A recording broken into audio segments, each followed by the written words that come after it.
अस्सलाम वालेकुम बच्चों। आज हमारा लेक्चर नंबर 16 है, यूनिट नंबर 9 के ऊपर, ट्रांसफ़र ऑफ हीट के ऊपर। आज हमारे यूनिट नंबर 9 का जो हमारी बुक का लास्ट यूनिट भी है, उसका फर्स्ट लेक्चर है। तो हमारे स्मार्ट सिलेबस के मुताबिक हम चैप्टर को अगर स्टार्ट करते हैं तो उसमें जो बेसिक से टॉपिक्स हैं बच्चों, पहले तो स्मार्ट सिलेबस में इसमें जितने भी टॉपिक्स हैं वो ऑलमोस्ट शॉर्ट से ही रिलेटेड है। लॉन्ग से रिलेटेड जस्ट दो टॉपिक हैं, एक लास्ट वाला रेडिएशन और उससे पहले वाला जो heat rate of flow of heat है, जिस सिंपल वो है। तो आज हम स्टार्ट करते हैं यूनिट के पहले टॉपिक से, ट्रांसफ़र ऑफ हीट से।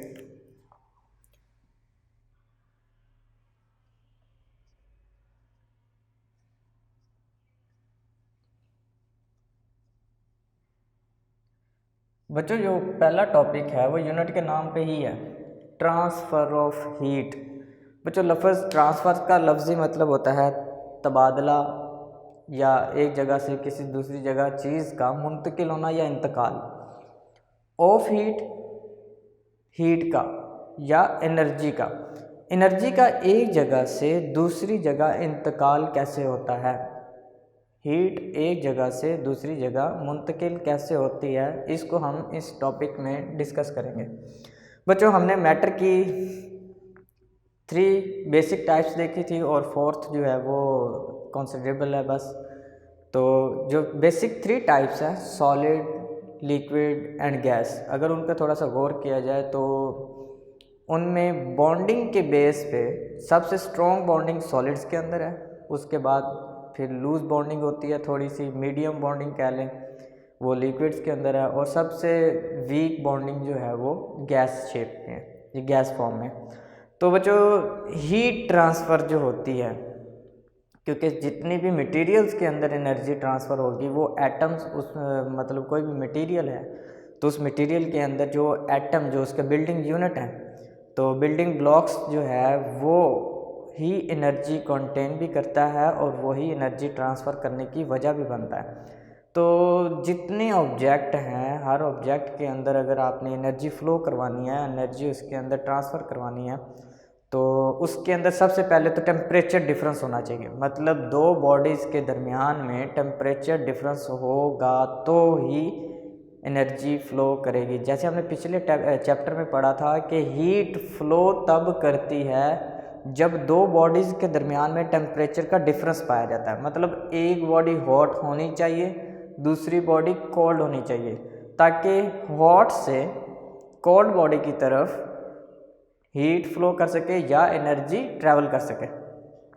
तो बच्चों ट्रांसफ़र ऑफ हीट से टॉपिक से ये चीज़, टाइटल से ये चीज़ तो वाज़ेह हो जाती है कि हीट ट्रांसफ़र कर रही होगी एक ऑब्जेक्ट से दूसरे ऑब्जेक्ट पे।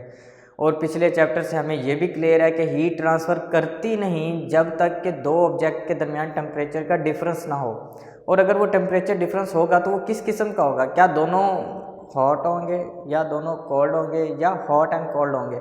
तो कॉमन सेंस की बात है कि ऑब्जेक्ट का टेम्परेचर डिफरेंस क्या होगा, वो अगर ऑब्जेक्ट के दरमियान टेम्परेचर डिफरेंस है भी तो क्लियर हो जाता है कि एक बॉडी हाई टेम्परेचर पे होगी, एक बॉडी लो टेम्परेचर पे होगी। जो हाई टेम्परेचर पे होगी वो हॉट होगी, जो लो टेम्परेचर पे होगी वो कोल्ड बॉडी होगी।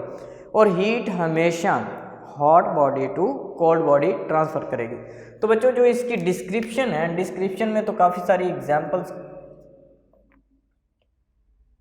एग्जाम्पल ही आप कोट कर सकते हैं। तो एग्जाम्पल में बेसिक सी एग्जाम्पल अगर हम देखें तो वो एग्जाम्पल अगर हम लोहे के रॉड की बात करें, लोहे का रॉड है, आयरन रॉड है आपके पास, और आप उसको जलती हुई अंगीठी में रख देते हैं या उसका कोई भी मेटल सॉलिड ले लें और उसको आग के ऊपर रखें, तो आहिस्ता आहिस्ता उस जिस एंड पे आग लगी हुई है दूसरे एंड पे भी आहिस्ता आहिस्ता गर्मी होना शुरू हो जाएगी। फॉर एग्जांपल अगर इसकी डिस्क्रिप्शन में मैं एग्जांपल ले लूँ एक आयरन रॉड की, तो आयरन रॉड के एक एंड को मैंने हीट देना शुरू किया। अगर मैं उसके एंड ए को हीट करता हूँ और बी को हाथ से पकड़ लेता हूँ तो इसके इस एंड से हीट फ्लो करती करती करती करती करते करते आपके एंड बी तक पहुंच जाएगी। सॉलिड के अंदर या उस रॉड के अंदर, हालांकि हमने तो रॉड को ए पॉइंट को आग पे रखा और बी पॉइंट को हाथ में पकड़ा। फॉर एग्जांपल ये रॉड है और हमने इसके ए पॉइंट को आग पे रखा है और बी पॉइंट को अपने हाथ में पकड़ा हुआ है। तो थोड़ी देर बाद मुझे, अगर ये मेटल रॉड है तो मेरे हाथ को भी हीट फील होगी, और अगर मैं इसको कॉन्टीन्यूसली हीट पे रखता हूँ तो ये पकड़ने लायक नहीं रहेगा, ये हम छोड़ देंगे क्योंकि ये भी उतना ही गर्म हो जाएगा। बच्चों, ये हीट इस पॉइंट से इस पॉइंट तक कैसे आई? अभी हमने जो डिस्क्रिप्शन दी थी पहले ट्रांसफ़र ऑफ हीट में, कि अगर आप किसी एक ऑब्जेक्ट के जो सॉलिड पार्ट हो उसके वन एंड पर हीट दें, या उसके अंदर एक ही ऑब्जेक्ट के अंदर अगर आप हीट टेम्परेचर डिफरेंस क्रिएट कर दें, उसके वन एंड को हॉट कर दें, दूसरा एंड तो वह ऑलरेडी कोल्ड होगा, तो अगर आप जिस एंड को हॉट कर रहे होंगे तो हीट हॉट एंड से कोल्ड एंड की तरफ मूव करेगी। यही वजह थी कि पॉइंट ए की तरफ हीट हमने दी और वो हीट फ्लो करते करते पॉइंट बी की तरफ चलेगी। बच्चों, हीट ट्रांसफ़र के बारे में तो हमने देख लिया कि हीट ट्रांसफ़र करती है एक बॉडी से दूसरी बॉडी की तरफ, और वो दोनों बॉडीज़ के दरमियान में टेम्परेचर डिफरेंस होना चाहिए, और हॉट बॉडी से कोल्ड बॉडी की तरफ हमेशा हीट ट्रांसफ़र होगी। तो बच्चों, इसके ट्रांसफ़र करने के तरीके 3 हैं। इसके हम अगर मोड्स देखें, मोड्स ऑफ ट्रांसफ़र,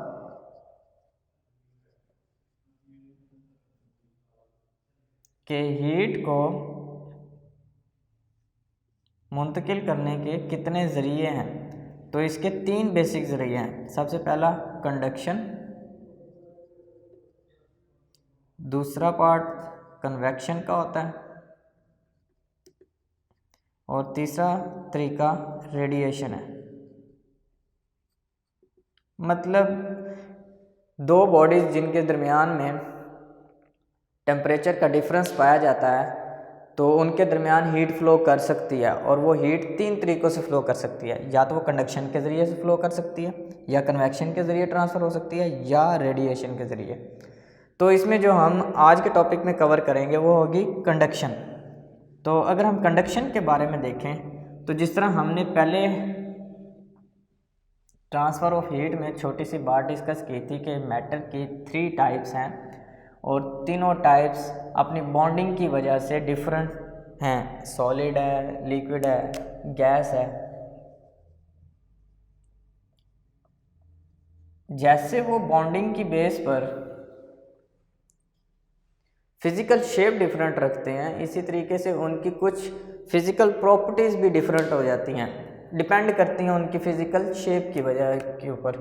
तो कंडक्शन की बारे में पहली बात आपने याद रखनी है, कंडक्शन ऐसा प्रोसेस है ट्रांसफ़र ऑफ हीट का जो हमेशा ज़्यादातर तो सॉलिड में ही पाया जाता है, या मोस्टली होता ही सॉलिड में है। बहुत कम इसको दूसरे ऑब्जेक्ट में देखा जा सकता है, पर बल्कि नहीं होगा, ज़्यादातर तो ये सॉलिड्स में ही होता है। तो होगा कैसे?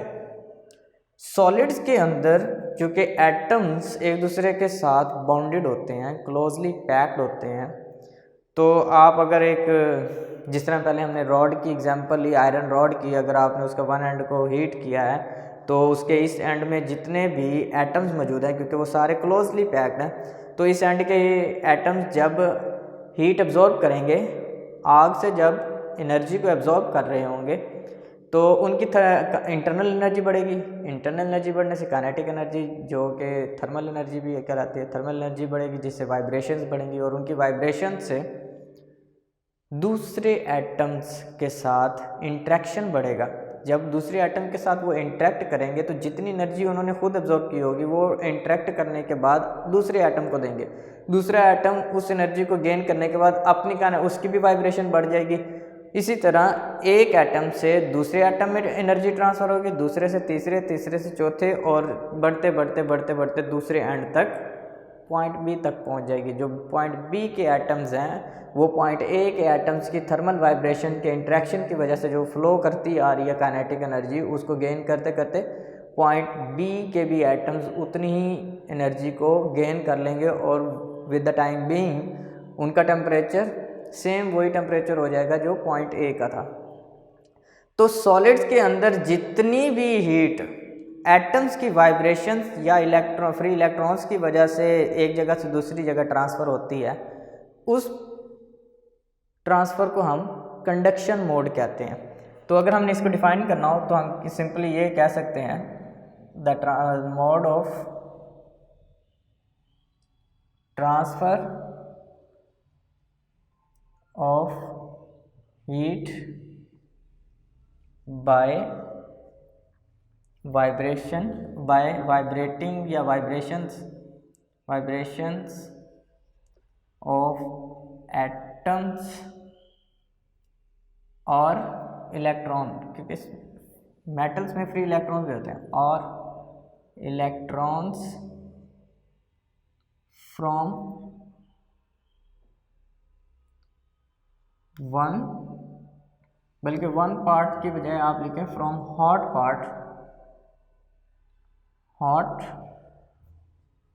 Part to cold part of body. बच्चों, द मोड ऑफ ट्रांसफ़र, तबादले का वो ज़रिया, ऑफ हीट के तबादले का वो ज़रिया बाय वाइब्रेशन जिसमें थरथराहट पाई जाए या एटम्स के थरथराहट या फ्री इलेक्ट्रॉन्स की वाइब्रेशंस की वजह से फ्रॉम हॉट पार्ट उसी बॉडी के गर्म हिस्से से टू कोल्ड पार्ट उसी बॉडी के ठंडे हिस्से की तरफ अगर हीट एटम्स या इलेक्ट्रॉन की वाइब्रेशंस की वजह से ट्रांसफ़र हो रही है तो इसको कंडक्शन कहते हैं। तो बच्चों, इसकी अगर एक्सप्लेनेशन की जाए, एक्सप्लेनेशन में हम एक छोटी सी एग्जांपल को डिस्कस करेंगे और एग्जांपल वही होगी जो पहले मैंने आयरन रॉड की दी है। आयरन रॉड का पॉइंट ए देख लें और बी देख लें। पॉइंट ए को आप हॉट पार्ट कह लें और पॉइंट बी को आप कोल्ड पार्ट कह लें, क्योंकि हॉट पार्ट वो आग से हीट अब्जॉर्ब करेगा। हीट अब्जॉर्ब करते करते इसमें एक एटम, दूसरा एटम, तीसरा एटम, चौथा, पाँचवा, छठा, सातवां, सो ऑन पॉइंट बी तक के एटम। जैसे ये वाले एटम हीट को एब्जॉर्ब करेंगे तो इनकी वाइब्रेशंस बढ़ जाएंगी और इनकी वाइब्रेशन बढ़ने से दूसरे एटम के साथ इंटरेक्शन होगा और इंटरेक्शन के साथ कोलिजन बढ़ेगा। कोलिजन से ये एटम आहिस्ता आहिस्ता आगे कोलिजन करते चले जाएंगे और इस कोलिजन की वजह से आहिस्ता आहिस्ता काइनेटिक एनर्जी दूसरे एंड तक पहुंच जाएगी और जैसे एनर्जी दूसरे एंड तक पहुंचेगी तो दूसरा एंड भी हॉट होना शुरू हो जाएगा। तो बच्चों, सॉलिड्स के अंदर हीट का एटम्स की वाइब्रेशन या इलेक्ट्रॉन की वाइब्रेशंस या फ्लो की वजह से वन एंड मतलब हॉट एंड से कोल्ड एंड यानी दूसरे एंड की तरफ हीट का ट्रांसफ़र होना कंडक्शन कहलाता है। और इसकी एग्जांपल जो है, इसमें मेटल्स बहुत ज़्यादा जल्दी फास्टर होती हैं, बहुत ज़्यादा कंडक्शन करते हैं क्योंकि उनके अंदर एटम्स क्लोजली पैक्ड होते हैं और एक ख़ास रेगुलर पैटर्न में होते हैं और उनकी वाइब्रेशन से बहुत जल्दी एक जगह से दूसरी जगह हीट ट्रांसफ़र हो जाती है। तो सॉलिड्स के अंदर कंडक्शन को देखा जा सकता है और सॉलिड के अंदर भी जो मोस्ट कंडक्टर्स हैं, जो बहुत अच्छे कंडक्टर हैं, वो मेटल्स हैं और कुछ इनमें से नॉन कंडक्टर भी हैं या इंसुलेटर टाइप भी हैं। मिसाल के तौर पर प्लास्टिक के मटेरियल्स हैं, देखने में तो सॉलिड हैं लेकिन उनके अंदर एटम्स भी पैक्ड हैं, बट वो हीट एब्जॉर्ब करने के काबिल नहीं होते, वो हीट को जल्दी एब्जॉर्ब नहीं करते, मतलब वो ज़्यादा जल्दी हीट को एब्जॉर्ब नहीं करते, जिसकी वजह से उनके बॉन्ड लूज़ नहीं होते, जिसकी वजह से उनकी वाइब्रेशंस बहुत कम होती हैं। इस तरह ग्लास, वुड, इस तरह सारे ऐसे मटेरियल्स जो ग्लास, प्लास्टिक टाइप के हैं तो सॉलिड, लेकिन वो हीट एब्जॉर्ब बहुत कम करते हैं, जिसकी वजह से उनकी इंटरनल एटम्स की वाइब्रेशन बहुत कम होती हैं और वो कंडक्शन का फिनोमेना ना होने के बराबर शो करते हैं। इस वजह से हम उनको नॉन कंडक्टर्स कहते हैं। और इसके साथ हमारा कंडक्टर भी ख़त्म हो जाता है, कंडक्शन का टॉपिक भी ख़त्म होता है। और इसमें स्मार्ट सिलेबस के मुताबिक जो इम्पोर्टेंट है, अब लॉन्ग क्वेश्चन जो है, इसका पहला लॉन्ग क्वेश्चन जो है अकॉर्डिंग टू स्मार्ट सिलेबस, वो होगा थर्मल कंडक्टिविटी का। तो हम आज उसको ही डिस्कस करेंगे कि थर्मल कंडक्टिविटी क्या है।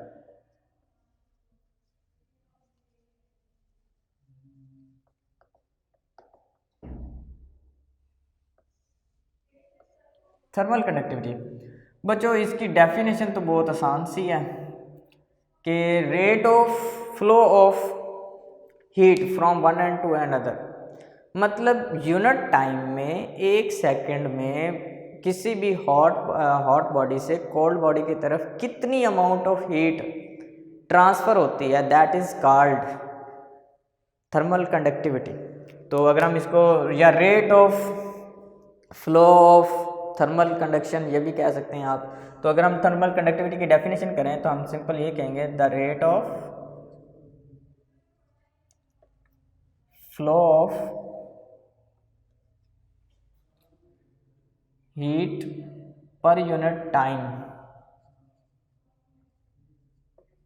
यूनिट टाइम क्या होता है, 1 सेकेंड इज नोन एज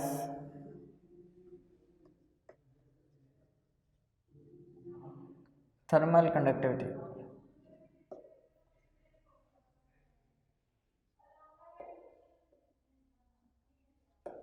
मतलब ये कि 1 सेकंड में कितनी अमाउंट ऑफ हीट ट्रांसफ़र होती है। तो बच्चों इसमें दूसरा पॉइंट जो है वो बड़ा इंपॉर्टेंट है, वो मैं बताता चलूँ।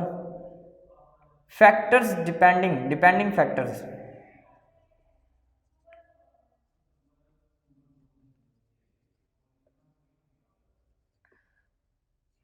ये वो फैक्टर्स हैं जिनके ऊपर थर्मल कंडक्टिविटी डिपेंड करती है। तो वो बच्चों हैं, सबसे पहला उसमें एरिया, क्रॉस सेक्शनल एरिया क्या लें,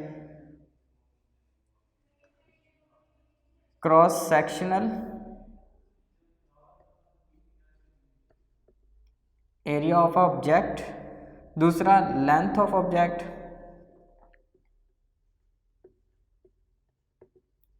और तीसरा है टेम्परेचर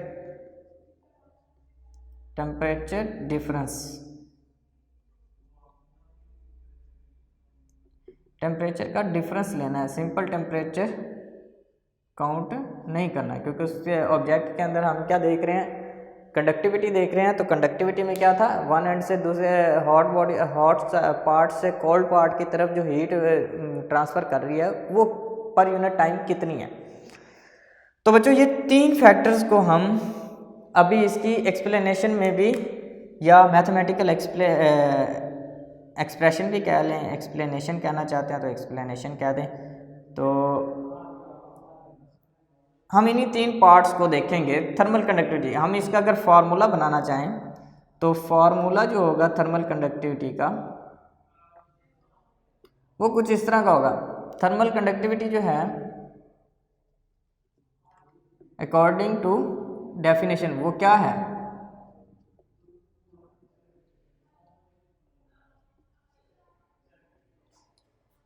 हीट ट्रांसफ़र पर यूनिट टाइम। हीट को क्योंकि क्यू से रिप्रेजेंट करते हैं, तो थर्मल कंडक्टिविटी क्या होगी, हीट पर यूनिट टाइम। हमने क्या कहा, हीट फ्लो पर यूनिट टाइम, 1 सेकंड में कितनी हीट फ्लो करती है, that is called thermal conductivity, या इसको rate of flow of heat भी कहते हैं।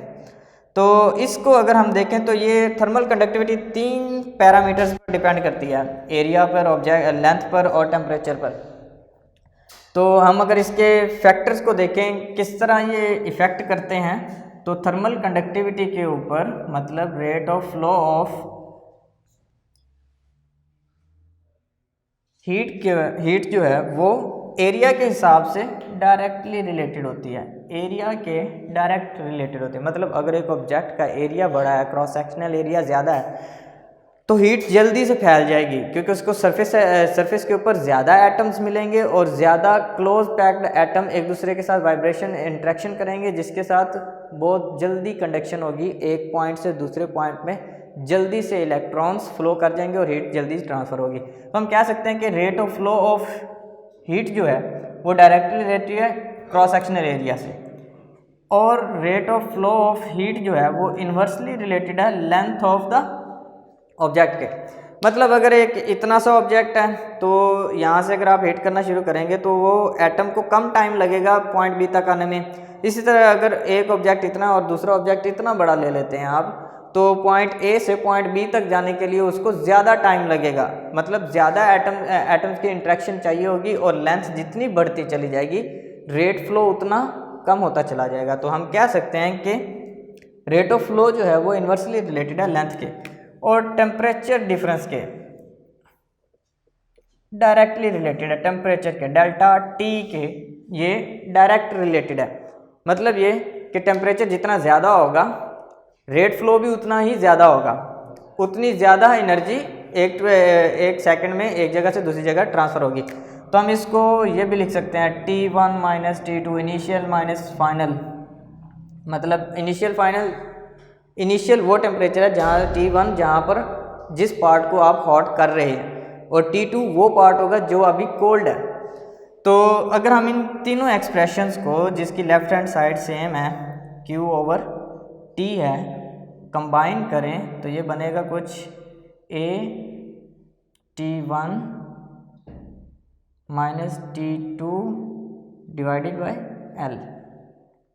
तो बच्चों जैसे ही अगर कांस्टेंट ऑफ प्रोपोर्शनैलिटी को, अगर प्रोपोर्शनैलिटी का साइन हटाएं तो कांस्टेंट लगेगा। कांस्टेंट के लिए हम अगर K यूज़ करें तो ये सारी एक्सप्रेशन बनेगी A T1 minus T2 over length. यहाँ से अगर हमने कांस्टेंट की वैल्यू निकालनी है कि कांस्टेंट किसके इक्वल है, तो सिंपल K इक्वल्स टू, अगर आप एक्सप्रेशन को देखें K इधर ही रहे, लेंथ इधर डिवाइड हो रही है, इधर आके मल्टीप्लाई होगी और एरिया और टेम्परेचर डिवाइड हो जाएंगे। तो सिंपली Q ओवर T तो एज इट इज़ होगा multiply by length over area into T1 minus T2। तो बच्चों ये वो एक्सप्रेशन है जो हमें बताती है कि अगर आपके पास यहाँ पे अगर देखें सिंपल, तो ये रेट ऑफ फ्लो देखने के लिए है, और K जो है वो नेचर ऑफ ऑब्जेक्ट के ऊपर डिपेंड करता है। ये जो कांस्टेंट है ये नेचर ऑफ मटेरियल या ऑब्जेक्ट के ऊपर डिपेंड करता है कि उसकी नेचर कैसी है। तो एरिया, इससे बच्चों हम क्लियर कर सकते हैं कि अगर आपको ऑब्जेक्ट का एरिया पता चल जाए, और इनिशियल टेम्परेचर मतलब ऑब्जेक्ट को जब आपने गर्म करना शुरू किया उस वक्त टेम्परेचर क्या था, और कोल्ड टेम्परेचर क्या था, और लेंथ कितनी है कंडक्टर की, तो आप इजीली फाइंड कर सकते हैं कि उसकी ये लेंथ L में कितनी अमाउंट ऑफ हीट 1 सेकंड में फ्लो कर रही है। तो बच्चों इसके साथ ही हमारे आज का जो बेसिक टॉपिक थे जो हमने ब्रीफली कवर किए हैं, ट्रांसफ़र ऑफ हीट, कंडक्शन और थर्मल कंडक्टिविटी, इनसे रिलेटेड अगर आपको कोई भी क्वेश्चन है तो आप ग्रुप में शेयर कर सकते हैं, कमेंट कर सकते हैं, और इंशाल्लाह बाकी चैप्टर हम साथ साथ कवर करते जाएंगे। आपने इसको अच्छे से पढ़ना है, और इसमें 2 एक असाइनमेंट भी होंगी आपके लिए, तो आप लोगों ने इन लेक्चर को, इस चैप्टर के सारे लेक्चर्स को गौर से पढ़ना है। तो आज के लिए इतना ही। अल्लाह हाफिज़।